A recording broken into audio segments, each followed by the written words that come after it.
Hello, dear listeners, and welcome to a highly anticipated upload that has been waiting for the last 3 years. Hopefully, it will not take this long to get the next uploads up and running. I would also like to include that the last 3 years has been absolutely crazy, and we are just going to go ahead and erase it from our memories, as I'm sure there are many out there that wouldn't mind forgetting at least the last 2. So without further ado, I bring you Everyone Says I Had a Baby by PeachSquid.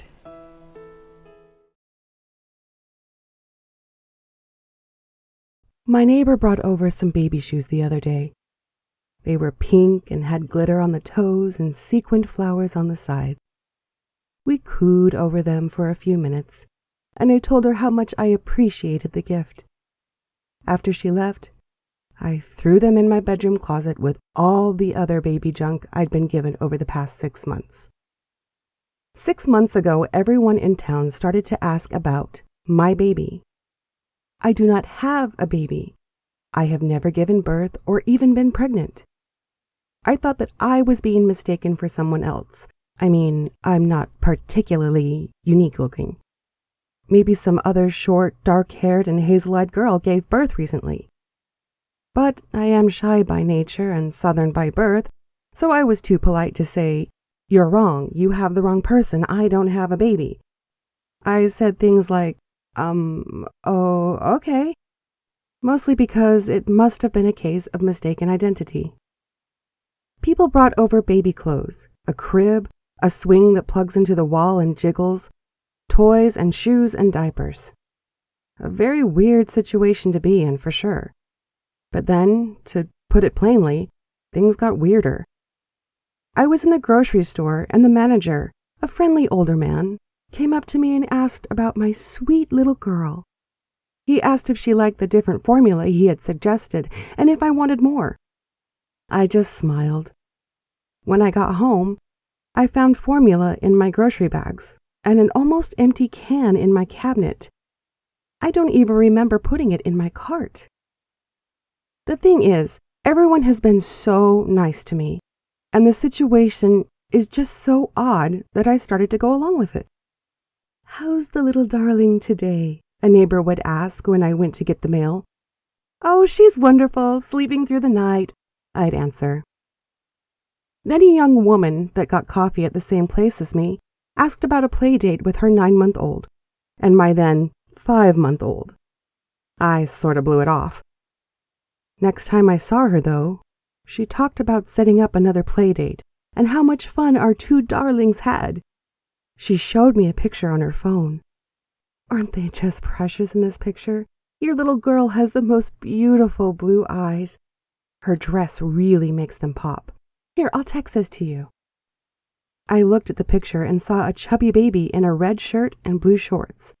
It had dark hair and dark eyes. It was the only baby in the picture. I went home and opened my bedroom closet, full of baby junk.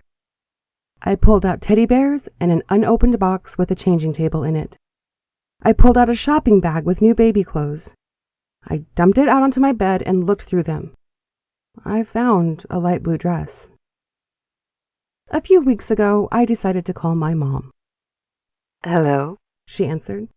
"Mom, it's me," I said. "Oh, Pearl, hi." "How are you?" I asked. We don't talk often. "I'm good. We're all good out here." She paused and asked, "And how are you 2 doing?" "Us 2?" I asked hesitantly. "Now don't act like that. I know I haven't been in touch much, but I do care about you and my grandbaby," she said sourly. "Oh, I know, Mom. She's crying. I gotta go," I lied. "Well, give Holly my love," she said, and then hung up before I did. The funny thing is, Breakfast at Tiffany's has been my favorite book since I was a kid. I'd always thought Holly would be a great name for a kid I would eventually have. I went into my room to put my phone down after my short conversation with my mom. The changing table and the crib were neatly set up by the window. I didn't do that. I'm sure I didn't. I walked over to the crib and looked inside. Nothing was there. I walked over to the changing table, then took a step back before I bumped my shin against one of the legs, because I remembered that I had done that before. I looked down and saw a bruise on my shin. I know I hit it against the changing table, but I also know they weren't in here before. I know it. "How's Holly today?" my neighbor across the street asked. We were both out grabbing our mail. "She's good, happy as ever," I said. "All her screaming up a storm when you came home last night. I'd be surprised if you were able to get her to bed at all." "Once she lays down, it usually doesn't take too long," I replied. I went inside and looked through my mail. A bunch of junk and a few red envelopes. I put everything down on the kitchen counter and opened a cabinet to get out a cup. I heard some noises coming from my room. I paused and listened. I didn't hear anything for a minute, so I grabbed the cup and got some water from the sink. I heard something over the sound of the tap. Holly must be awake. I went into my room and looked down in the crib. Holly's stuffed elephant was in the crib. I reached down and picked it up. It was cute. No wonder someone got it for Holly. I put the elephant back down in the crib and brought the cup to my mouth to take a sip. I realized I was holding a baby bottle. Huh, mom brain, I thought. Where did I put my cup down? But then I saw I was holding my cup. And I'm not a mom. What the fuck was I thinking? I looked back over at the crib. Why do I still have this crap in my room? I kicked the crib, then I kicked it again and then again until the wood began to splinter. I pushed the changing table over on its side. I opened my closet and shoved in the pieces of the crib and any other baby-related item I could find. I slammed the closet door. I can't keep this charade up, I decided. I can't go along with this nonsense anymore. I went to get coffee this morning. I was so tired. I felt like I hadn't slept at all. The barista smiled at me. "Your kid keep you up?" she asked. "No," I said firmly. Her smile wavered. I sat down at a table to drink my coffee. Some woman walked up to me. She asked how I was doing and how my daughter was doing. "I'm fine," I answered and left it at that. She sat down at the table and, in a hushed and concerned voice, she asked me if I was experiencing any depression. She said that new mothers often feel like this. "I'm not a new mother," I said. A man came in and walked quickly up to the table. He bent down and whispered something in my ear. It didn't register at first. "What?" I asked. "You left your kid in her car seat in your car," he said again. I jumped up and ran outside.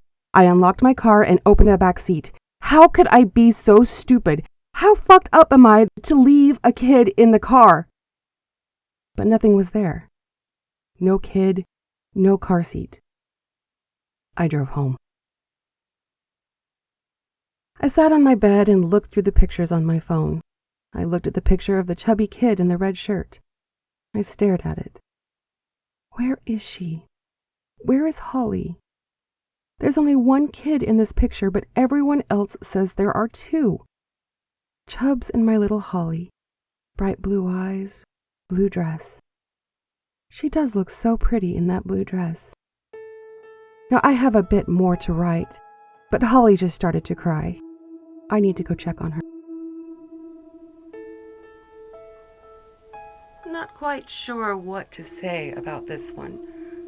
I am a huge fan of ambiguous endings. However, I do think there is more to this one, and I would love to hear it. So PeachSquid, if you have anything to add to this story, please do, and let us listeners know what happens. I would like to add a special thanks to my new editor, Sean Bryant, who has done a fantastic job so far putting up with my inability to get things done quickly. I would also like to add a big thanks to my wife, Cassandra, who has been doing a fantastic job getting me off my butt and getting this thing going again. With that, good night, and hopefully the next uploads won't be 3 years in the making.